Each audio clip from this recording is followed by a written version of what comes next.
Bonjour Odette. Bonjour Julien. La culture nous arrache-t-elle à la nature? La culture est-elle autre chose qu'une nature continuée ou prolongée? Il y a de nombreuses ressemblances entre les manières de vivre des hommes et celles de certains animaux. L'existence d'une vie sociale, le recours au langage, la présence probable de l'émotion et de certaines formes d'intelligence, incitent au rapprochement. Le naturalisme serait l'affirmation qu'il n'y a rien qui ne soit nature, y compris dans ce qui semble s'y opposer. Les généticiens ont établi que, si les mariages consanguins entraînent probablement des effets néfastes dans une société qui les a longtemps évités de manière constante, le risque serait bien moindre dans le cas où la prohibition n'aurait jamais existé, car la sélection naturelle éliminerait au fur et à mesure les caractères nuisibles qui se seraient manifestés. Les éleveurs usent de ce moyen pour améliorer la qualité de leurs animaux. Les conséquences nocives des mariages consanguins résultent de la pratique de la prohibition de l'inceste plutôt qu'elles ne peuvent l'expliquer.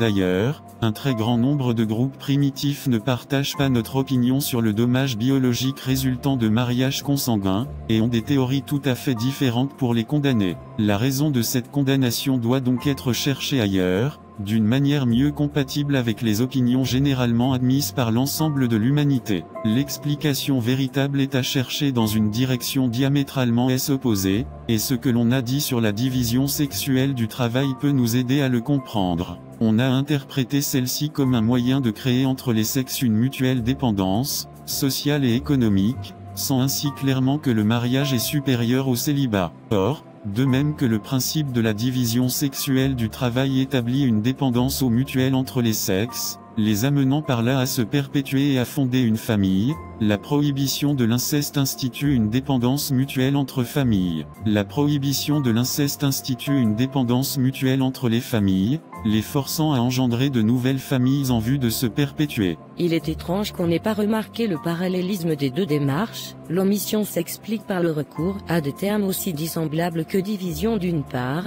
et prohibition d'autre part.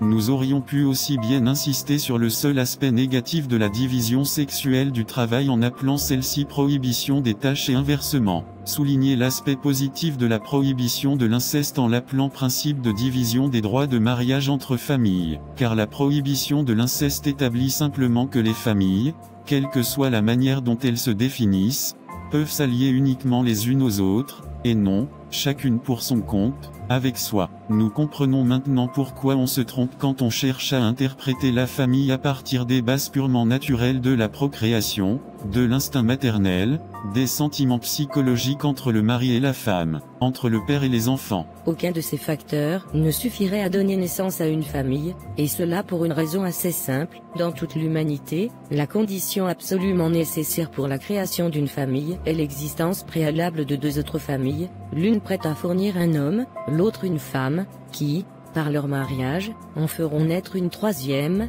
et ainsi de suite indéfiniment.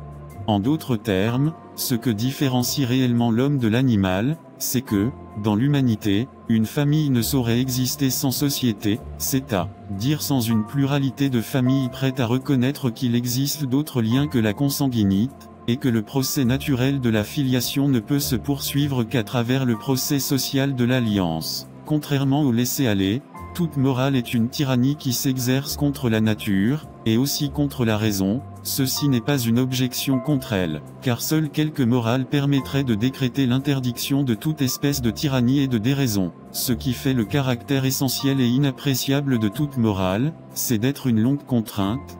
Pour comprendre le stoïcisme, ou Port-Royal, ou le puritanisme, il faut se souvenir de la contrainte qu'il a fallu pour que chaque langue acquiert sa force et sa liberté, de la contrainte métrique, de la tyrannie du rythme et de la rime. Que de peines se sont données, dans chaque peuple, les poètes et les orateurs sans oublier quelques prosateurs d'aujourd'hui, qui logent dans leur oreille une pour amour d'une folie, comme disent les bonnets utilitaristes, qui se croient malins, par soumission servile à des lois arbitraires, comme s'expriment les anarchistes, qui s'imaginent ainsi faire preuve de liberté, voire de liberté d'esprit.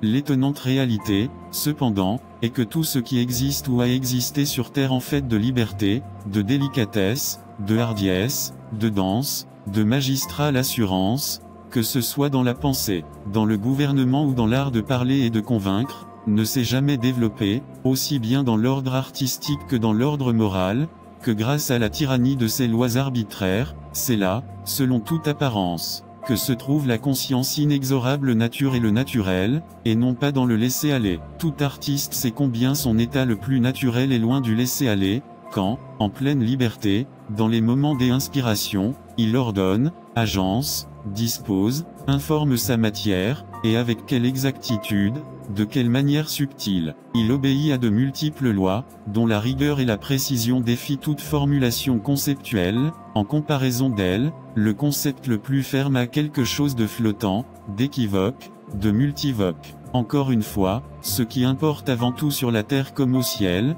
à ce qu'il semble, c'est d'obéir longuement, et dans un seul sens. À la longue il en sort et il en est toujours sorti quelque chose pour quoi il vaut la peine de vivre, vertu, art, musique, danse, raison, spiritualité, n'importe quoi de transfigurant, de raffiné, de fou, de divin, qu'on examine toutes les morales, c'est ce qui est nature en elle qui enseigne la haine du laisser-aller et de la licence et veut que l'homme se contente d'horizons restreints et de tâches prochaines, qui préconise le rétrécissement des perspectives et donc, en un certain sens, la bêtise comme la condition de la vie et de la croissance.